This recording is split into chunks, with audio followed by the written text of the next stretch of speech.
আসসালামু আলাইকুম। যখন আমরা চিন্তা করি ২০ থেকে ২৫,০০০ প্রাইস পয়েন্টে একটা মোবাইল ফোন কিনবো, তখন আমরা কিন্তু অনেক বিপদে হয়। কারণ কোনটা থেকে কোনটা কিনবো? এর মাঝে আপনি বেছে নিতে পারবেন টেকনো ক্যামন 40। এটার মার্কেট প্রাইস বর্তমানে ৳২২,০০০ র আশেপাশে। আপনারা যখন মোবাইলটা কিনতে যাবেন, তখন আপনারা একটু প্রাইসটা দেখে নিবেন। কারণ প্রাইসটা আপ ডাউন করতেও পারে। ডিসপ্লে টেকনো ক্যামন 40 ডিসপ্লে হচ্ছে 6.78 ইঞ্চি ১২০ হার্টজের অ্যামোলেড প্যানেল। এর ডিসপ্লে রেজোলিউশন হচ্ছে ১০৮০x২৪৩৬ পিক্সেল। ফুল এইচডি এবং এইচডিআর সাপোর্ট করে।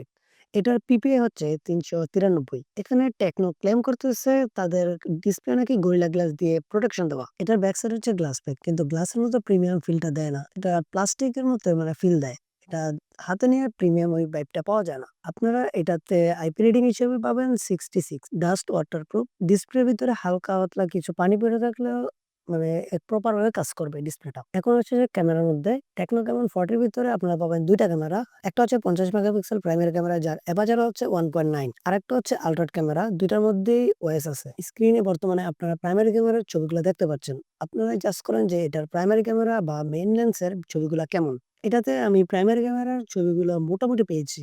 যা আপনারা এই প্রাইস পয়েন্টে ঠিক আছে।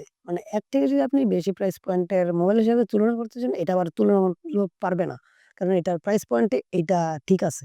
এটা দিয়ে আপনারা ৩ টে রেশিওতে পোর্ট্রেট ছবি তুলতে পারবেন। এটা হচ্ছে 1x, 2x, 3x। এটা থেকে আমরা মোটামুটি পোর্ট্রেট পেয়েছি। যা এভারেজ পারফরম্যান্স। এই প্রাইস পয়েন্টে এটার পোর্ট্রেট এভারেজ থেকে একটু ভালো বলা যায়। এটাতে আপনারা ভিডিও রেকর্ড করতে পারবেন হাইয়েস্ট 2K 30 এফপিএস এ। কিন্তু এইচডিতে করলে আপনারা 60 এফপিএস এ করতে পারবেন। এইচডিতে ভিডিও করলে ওএস ঠিকঠাক কাজ করে। কিন্তু 2K তে করলে আপনারা স্টেবলটা বেশি একটা পাবেন না। টেকনো ক্যামন 40 এর প্রসেসর হচ্ছে MediaTek Helio G100 Ultimate, যা 6 ন্যানোমিটার তৈরি করা। আর এটার জিপিইউ হচ্ছে Mile G57MC2। এটার প্রপার পারফরম্যান্স চেক করার জন্য আমরা এটাতে ফ্রি ফায়ার এবং PUBG রান করাই এবং অন্যান্য গেমসও রান করাই। কিন্তু আমরা এভারেজ পারফরম্যান্স পাই। কারণ এটা MediaTek Dimensity র অনেক আগের চিপসেট। এই কারণে আমরা একদম হাই লেভেলের পারফরম্যান্স পাইনি। আমরা মিডিয়াম লেভেলের পারফরম্যান্স পাইছি। এই ডিভাইসটা রান করতেছে Android 15। টেকনোর ইউআই ভালো। কিন্তু আমার কাছে পার্সোনালি ভালো লাগে নাই। এটাতে ব্যাটারি হিসেবে রয়েছে ৫২০০ এমএএইচ এর ব্যাটারি, লিথিয়াম আয়নের ব্যাটারি।